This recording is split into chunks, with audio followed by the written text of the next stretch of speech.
О, досым. Құт болсын. Кантип алдың үйді? Құттан. 7 жылдық ұзартып төлөө мөөнөтү менен. Жакшы. Жардамдашкандар болду? Ооба. Мисалы, апам. Балам, алдап кетишет да. Азыр андай алдагандар толтура болуп атпайбы? Ошого да ишенип аласыңбы? Байкем жардам берди. Буларың шарттар өтө эле жакшы экен.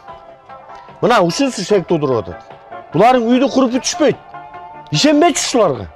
Алып берчи оңжеттин. Албетте, досторум дагы. Досум, сен алды айлыгың менен кантип үй аласың? Кошумча иштебесең кыйналып каласың го. Ат. Баары тең каршы болушса. Анан кантип коркпой алдың үйдү? Алар ишенишкен эмес да. А мен ишендим. Кимге? Өзүмө жана Кутка. Ишенгендер алды, ишенбегендер калды. Код курулуш компаниясы.